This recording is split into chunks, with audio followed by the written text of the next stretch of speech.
आगे है भिन्नों पर अन्य क्रियाएं। कुछ क्रियाएं और हम लोग भिन्नों पर करेंगे, कुछ बेसिक और है जो आपको जानना बहुत जरूरी है। तो भिन्नों पर क्रियाएं में सबसे पहला देखिए, मैं आपको दिखा रहा हूं।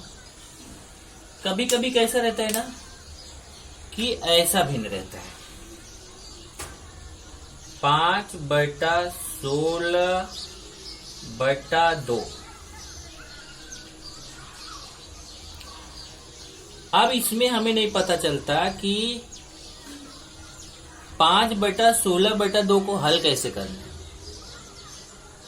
तो हमें इसमें ये जानकारी होना जरूरी है। इसको मैं ऐसे लिखता हूं तब आपको समझ में आएगा। जैसे मान लीजिए ऐसे है 5/16 और ये /2। एक क्वेश्चन ऐसा है और इसी के साथ में दूसरा क्वेश्चन भी लेके आपको समझाता हूं। और एक क्वेश्चन ऐसे है 5/,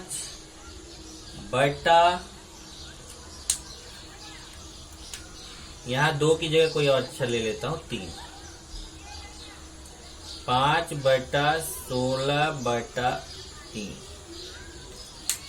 ये देखिए आपको दोनों क्वेश्चन एक जैसा दिख रहा होगा।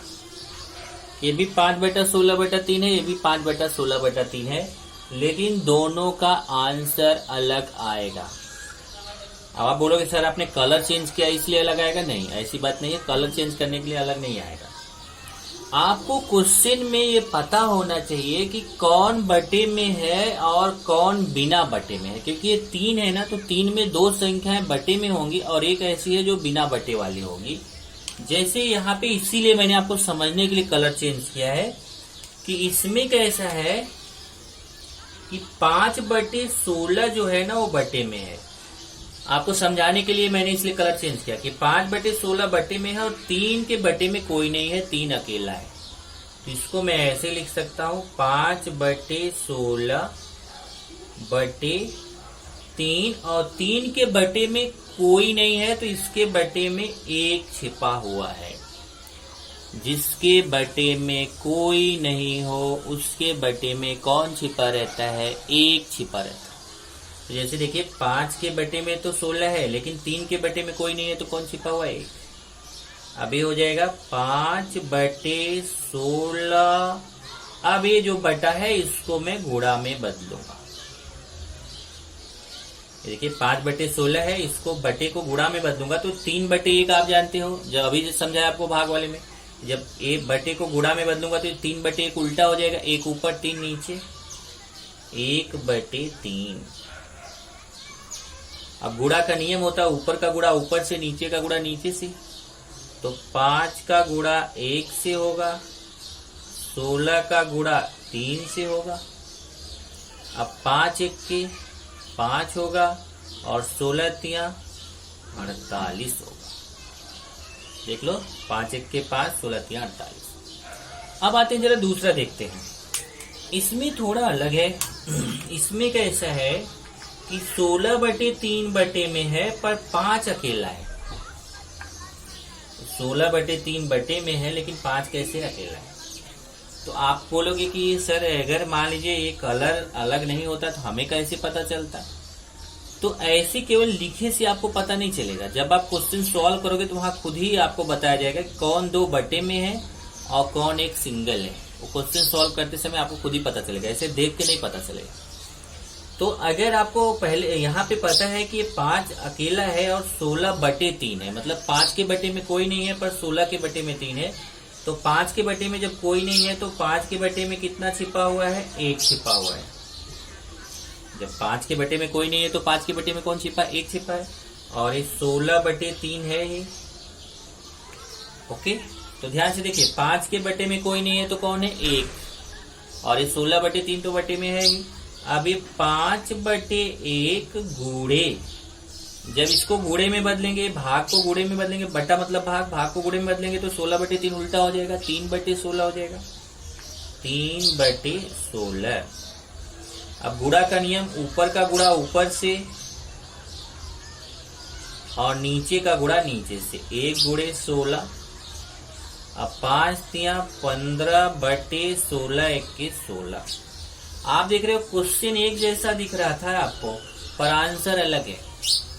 इसका आंसर 5/48 है, इसका आंसर 15/16 है। हमें क्वेश्चन में ये देखना रहेगा कि कौन बटे में है, कौन बटे में नहीं है। तो फिर उस हिसाब से जो बटे में जिसके कोई नहीं है उसके बटे में एक लो। यहाँ 3 के बटे में कोई नहीं था तो उसके बटे में एक लिया। यहाँ 5 के बटे में कोई नहीं था तो 5 के बटे में एक लिया। इस तरीके से एक बहुत अच्छा बेसिक है जहाँ पे अक्सर स्टूडेंट्स गलती करते हैं, इसलिए इस बेसिक को आप जरूर नोट आउट कर लो, क्योंकि ये बेसिक आप अक्सर गलत करते हो। ये तो हो गया भिन्नों पे अन्य क्रियाएं। अब हम सीखेंगे लघुत्तम समापवर्त। लघुत्तम समापवर्त।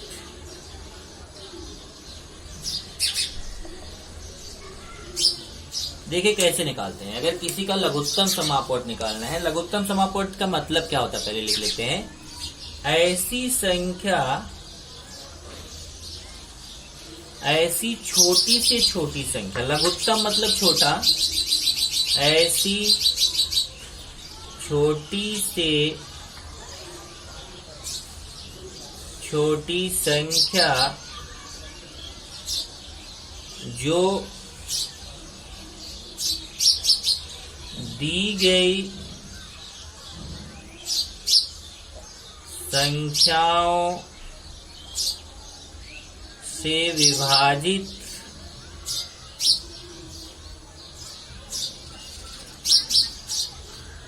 दी गई संख्याओं से विभाजित हो जाती है,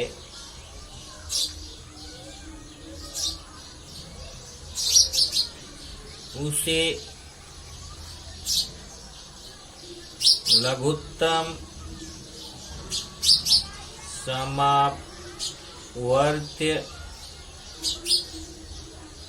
कहते हैं।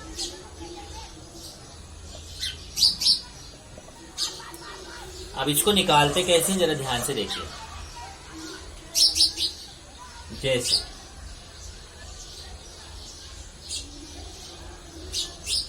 मान लीजिए 3 संख्याएं हैं, एक है 4 है, 5 है और 10 है। इनका हमें लघुत्तम समापवर्त निकालना। लघुत्तम समापवर्त का मतलब ऐसी छोटी से छोटी संख्या जो 4 से भी कट जाए, 5 से भी कट जाए, 10 से भी कट जाए, इसका हमें लघुत्तम समापवर्त निकालना है। तो कैसे निकालेंगे देखिए।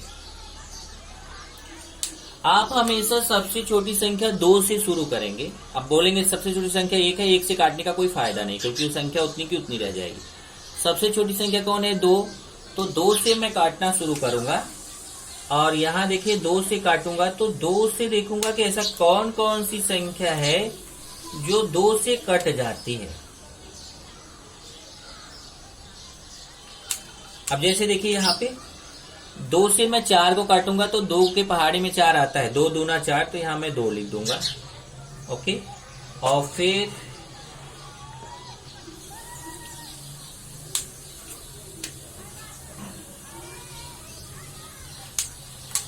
ये देखिए 2 से मैं काटूंगा 4 को भी, 2 से 5 को भी, 2 से 10 को भी, लेकिन जो कटेगा केवल उसी को काटूंगा, जो नहीं कटेगा उसको नहीं काटूंगा। जैसे 2 के पहाड़ी में 4 आता है तो काटूंगा, 2 दूना 4, लेकिन 2 के पहाड़ी में 5 नहीं आता तो 5 को ऐसे ही लिख दो, क्योंकि 5 नहीं कटेगा।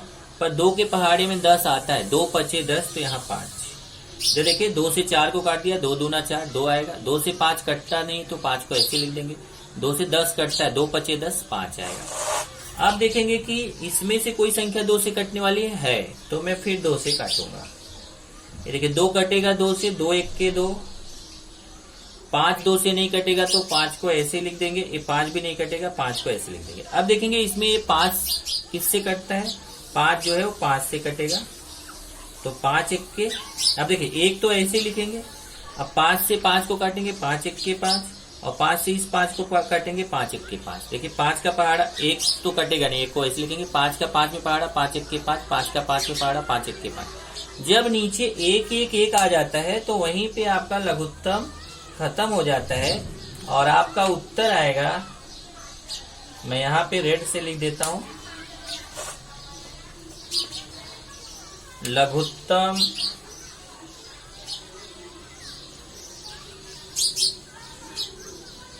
समापवर्त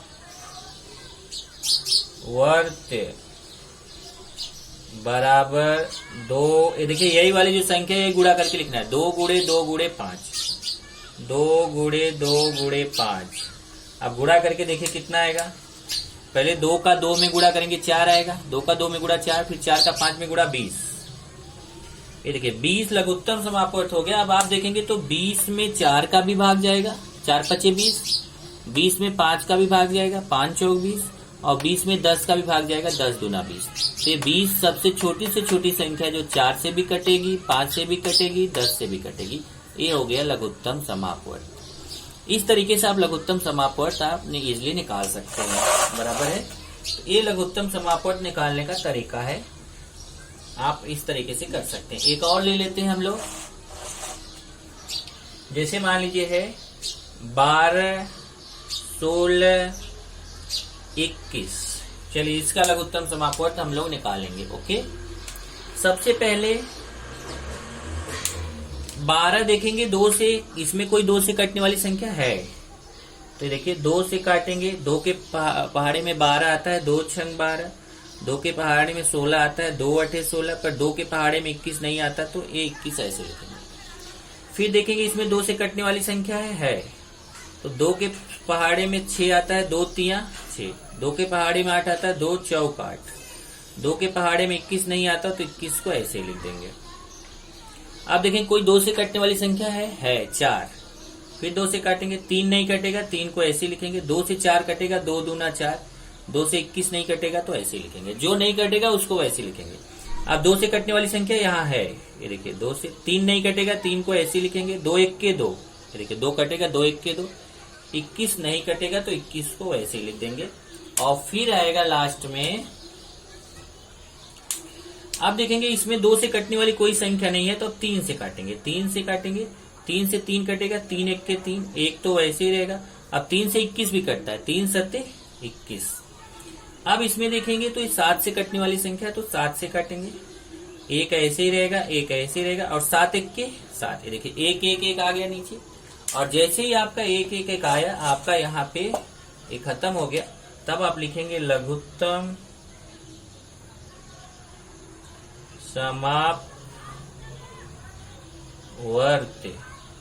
बराबर, ये इसका गुणा कर दो। क्या क्या है, 2 गुणे 2, देखो 2 4 बार है, गुणे 2 गुणे 2 गुणे 3 गुणे 7। ये जो किनारे वाली संख्या है इसका गुणा करो। अब चलिए गुणा करते हैं, ध्यान से देखना। पहले 2 का 2 में गुणा 4, फिर 4 का 2 में गुणा 8, फिर 8 का 2 में गुणा 16, फिर 16 का 3 में गुणा, 16 3 48, फिर 48 का 7 में गुणा करेंगे। गुणा करना आपको आता है, 7 8 56, 7 चौक 28, 5 33। ये 336 आएगा। अब 336 12 से भी कटेगा, 336 16 से भी कटेगा और 21 से भी कटेगा। ये हो गया लघुत्तम समापवर्त। तो 12 16 और 21 का लघुत्तम समापवर्त कौन है, 336।